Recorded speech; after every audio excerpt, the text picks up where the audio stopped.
સરસ્વતી પ્રાથમિક વિદ્યા મંદિર, નવા થોરાળા, રાજકોટ આપની સમક્ષ રજૂ કરે છે ઓનલાઈન ક્લાસ.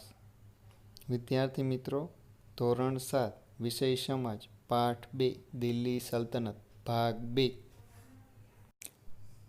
આચાર્ય અલ્પેશ છત્રોલા.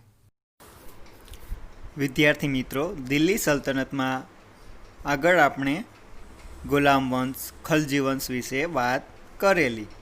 હવે આજે આપણે તુગલક વંશ વિશે વાત કરીશું. તુગલક વંશ ઈસવીસન 1320થી લઈને ઈસવીસન 1414ના સમયગાળા સુધીનો થઈ ગયેલ. હવે એમાં વાત કરીએ તો તુગલક વંશ દરમિયાન મોહમ્મદ બિન તુગલક એક પ્રતિભાવંત સુલતાન થયો, જેણે તેના સમયમાં કેટલીક યોજના અમલમાં મૂકી, જેમાં દિલ્હીથી દૌલતાબાદ રાજધાનીનું સ્થળાંતર, પ્રતીક મુદ્રા પ્રયોગ વગેરે જેવી યોજનાનો સમાવેશ થાય છે. પરંતુ મોટાભાગની યોજનાઓમાં વ્યવહારિકતાનો અભાવ તેમજ તબક્કાવાર અને આયોજનબદ્ધ અમલીકરણના અભાવને કારણે નિષ્ફળ ગઈ. તેથી ઇતિહાસમાં આ યોજનાઓ તરંગી યોજનાઓ તરીકે સ્થાન પામી. બરાબર છે ને વિદ્યાર્થી મિત્રો? મોહમ્મદ તુગલકના સમયમાં આફ્રિકન મુસાફર ઇબ્ન બતુતા ભારતની મુલાકાતે આવેલ. મોહમ્મદ તુગલક બાદ તેનો પિતરાઈ ભાઈ ફિરોઝ શાહ તુગલક ગાદીએ આવ્યો. ફિરોઝ શાહ તુગલકના અવસાન બાદ તૈમૂર લંગે દિલ્હી પર આક્રમણ કર્યું, જે ઈસવીસન 1398થી લઈને 99ના સમય દરમિયાન, જેથી સત્તાના પાયા હચમચી ગયા અને તુગલક સત્તા જે હતી ખૂબ જ મર્યાદિત વિસ્તારોમાં રહી હતી અને બની. જેમાં વિદ્યાર્થી મિત્રો જોઈએ તો બરાબર છે ને કે મોટાભાગની જે યોજનાઓ હતી એનું આયોજન કર્યું, પણ જે યોજનાઓ હોય એનો વ્યવહારિકતાનો અભાવ હતો, તેમજ તબક્કાવાર આયોજન પણ હતું નહીં એટલું બધું, અને અમલીકરણનો પણ અભાવ હતો. તેથી કરીને જે યોજનાઓને તરંગી યોજનાઓ તરીકે સ્થાન પામી હતી. તેવી જ રીતે જોઈએ તો ઘણા બધા મુસાફરો વિદેશથી મુલાકાતે આવતા હોય, જેમાં મુસાફર હતો ઇબ્ન બતુતા, જે પણ તેના સમયમાં ત્યાં મુલાકાતે આવેલ હતો. હવે વિદ્યાર્થી મિત્રો, સૈયદ વંશ ઈસવીસન 1414થી લઈને ઈસવીસન 1451, તેમજ લોધી વંશ ઈસવીસન 1451થી લઈને ઈસવીસન 1526. બરાબર છે. તુગલક વંશના શાસનના અંત બાદ ખિજ્ર ખાને સૈયદ વંશની સ્થાપના કરી. વિદ્યાર્થી મિત્રો, ઘણીવાર પ્રશ્ન આવતો હોય કે સૈયદ વંશની સ્થાપના કોણે કરી હતી? તો કે કોને કરી હતી? તો કે ખિજ્ર ખાને. બરાબર છે. સૈયદ વંશ બાદ બહલોલ લોધીએ લોધી વંશની સ્થાપના કરી. બહલોલ લોધી સલ્તનતનો પ્રથમ અફઘાન શાસક હતો. લોધી વંશનો અંતિમ બાદશાહ ઇબ્રાહિમ લોધી હતો. ઈસવીસન 1526માં બાબર સામે પાણીપતના પ્રથમ યુદ્ધમાં તેનો પરાજય થયો અને સલ્તનત યુગનો અંત આવ્યો અને મુઘલ શાસનની શરૂઆત થઈ હતી.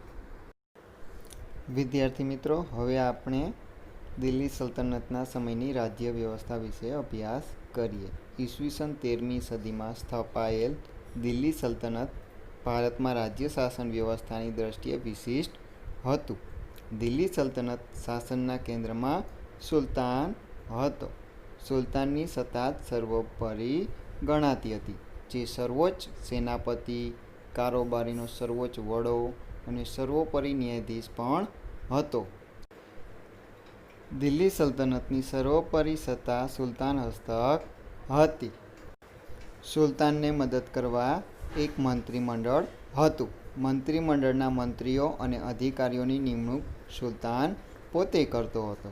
સલ્તનત શાસન વ્યવસ્થા કેન્દ્રીય, પ્રાંતિક અને સ્થાનિક એમ 3 વિભાગોમાં વહેંચાયેલી હતી.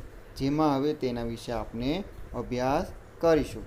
જેમાં આપણે જોઈએ તો પ્રથમ કેન્દ્રીય શાસન વ્યવસ્થા. સુલતાન પછી મંત્રીમંડળનું મુખ્ય હતું. વિદ્યાર્થી મિત્રો, એમાં જોઈએ તો કોણ મુખ્ય હતું? મંત્રીમંડળ. એ સુલતાનનો પ્રધાનમંત્રી વજીર કહેવાતો, જે વહીવટી તંત્રનો વડો હતો. આ ઉપરાંત મંત્રીમંડળમાં સેના વિભાગ, પત્ર વ્યવહાર વિભાગ, ધર્મ વિભાગ, વિદેશ વિભાગ, ગુપ્તચર વિભાગ વગેરે વિભાગોનો તેમાં સમાવેશ થતો હતો. આમ થોડા ઘણા અંશે આધુનિક મંત્રીમંડળ જેવી વ્યવસ્થા તે સમયે જોવા મળે છે. જેવી રીતે અત્યારે અલગ અલગ ખાતા આપેલા હોય મંત્રીમંડળના, આપણે જોઈએ છીએ કે આરોગ્ય વિભાગ, શિક્ષણ વિભાગ, બરાબર છે ને? ખ્યાલ આવી ગયો? સરસ. તો હવે આગળ જોઈએ. એમાં લખેલું છે, તમે જોઈએ આટલું જાણો. તો કે અલાઉદ્દીન ખલજીના સમયમાં સરકારી તંત્ર પૂરતી ટપાલ વ્યવસ્થા અસ્તિત્વમાં આવી હતી. ખેપિયાઓ શાહી હુકમો સંદેશાઓ લઈ જતા રાજ્યના મહત્ત્વના મથકે ખેપિયાઓ મળતા. આ રીતે અત્યારની ટપાલ વ્યવસ્થાની પ્રારંભિક આવૃત્તિ તેને કહી શકાય છે. જે રીતે જોઈએ તો તે સમયમાં ટપાલ વ્યવસ્થા હતી, જેને ખેપિયાઓ એક જગ્યાએથી બીજી જગ્યાએ તેને સંદેશાઓ પહોંચાડતા હતા. જે હુકમો હોય, કોઈ એક જગ્યાએ બીજી જગ્યાએ કંઈ સંદેશાઓ મોકલવાના હોય, તો એ બધું પત્ર વ્યવહારનું કામ કોણ કરતા? ખેપિયાઓ. બરાબર છે? જેનો ખ્યાલ આવે છે કે અત્યારે પણ આપણે ટપાલ વ્યવસ્થા છે, કોઈ પણ આપણે સરનામે મોકલીએ તો તે જગ્યાએ પહોંચી જાય છે. બરાબર છે ને? હવે જોઈએ એના પછી પ્રાંતીય શાસન. સલ્તનત કાળમાં પ્રાંતને જાગીરમાં વહેંચવામાં આવતું, જેને ઇક્તા કહેવામાં આવતું. ઇક્તાનો વડો ઇક્તેદાર કે મુક્તિ કહેવાતો, જે પ્રાંતની કારોબારી અને ન્યાયતંત્રનો વડો હતો. તેનું કાર્ય જમીન મહેસૂલ એકત્ર કરવાનું અને સુલતાનને જરૂર પડે ત્યારે લશ્કરી મદદ કરવાનું રહેતું. જો કે અલાઉદ્દીન ખલજી અને મુહમ્મદ તુગલકના સમયમાં કેન્દ્રીય સેનાને મહત્ત્વ આપી ઇક્તેદારો પર નિયંત્રણ સ્થાપવામાં આવેલ. હવે આપણે સ્થાનિક શાસન વિશે સમજૂતી મેળવીએ. પ્રાંત પછીના એકમને જિલ્લા અને તાલુકામાં વહેંચવામાં આવતા, જેને અનુક્રમે શીખ અને પરગણા કહેવામાં આવતા. ગામનો વહીવટ મુખી કે મુકદ્દમ કરતો, તેને પરવારી અને કારકુન મદદ કરતા હતા. વિદ્યાર્થી મિત્રો, હવે આગળ કિલ્લા અને અન્ય બાંધકામ વિશે સમજૂતી મેળવીએ. દિલ્હી સલ્તનતની સ્થાપનાથી ભારતમાં ભારતીય ઇસ્લામી શૈલીના સ્થાપત્યોના નિર્માણની શરૂઆત થઈ. દિલ્હી સલ્તનત સમયગાળા દરમિયાન કિલ્લાઓ, મસ્જિદો, મકબરા, મકાનો, બગીચા, દરવાજા, મિનારાઓ વગેરે જેવી સ્થાપત્ય કલાની દ્રષ્ટિએ નોંધપાત્ર કૃતિઓ તૈયાર થઈ હતી. બરાબર છે? હવે કુતુબુદ્દીન ઐબકના સમયમાં દિલ્હીમાં કુવત ઉલ ઇસ્લામ નામની મસ્જિદનું નિર્માણ થયેલું. હવે કુતુબુદ્દીન ઐબકે બંધાવેલ બીજી મહત્ત્વની ઇમારત એટલે કે કુતુબ મિનાર, જે સૌએ જોયેલી અને ચિત્રમાં બાજુમાં જોઈ શકો છો. હવે કુતુબુદ્દીનના સમયમાં તેનો એક જ માળ બાંધી શકાયો. તેના અવસાન બાદ બાકીનું કામ ઇલ્તુત્મિશે પૂર્ણ કરાવ્યું. ફિરોઝ શાહ તુગલક અને સિકંદર લોદીએ તેનો જીર્ણોદ્ધાર કરાવેલો. કુતુબુદ્દીન ઐબક નિર્મિત અન્ય એક ઇમારત ઢાઈ દિનકા ઝોપડા નામની મસ્જિદ, જે અજમેરમાં આવેલ છે, ઇલ્તુત્મિશના સમયમાં હોજે શમી ઈદગાહ અને જુમા મસ્જિદનો સમાવેશ થાય છે. હવે ખલજી વંશ દરમિયાન અલાઉદ્દીન ખલજીએ બંધાવેલ અલાઈ દરવાજા નામનો પ્રવેશદ્વાર, શીરી નામનો કિલ્લો અને શીરી નામનું નગર તથા હોજે ખાસનો સમાવેશ થાય છે.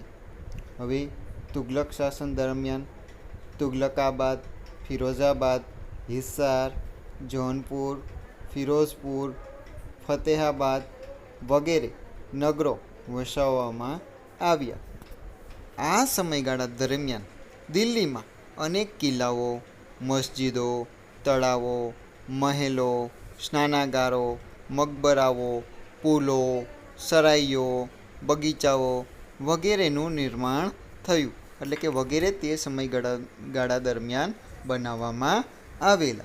હવે સૈયદ અને લોધી વંશ દરમિયાન જે મકબરાઓ અને મસ્જિદોનું નિર્માણ થયું, જેમાં બંદે ખાનનો ગુંબજ, બડા ગુંબજ, મોઠની મસ્જિદ અને શિહાબુદ્દીનનો મકબરો વગેરે જે મુખ્ય છે.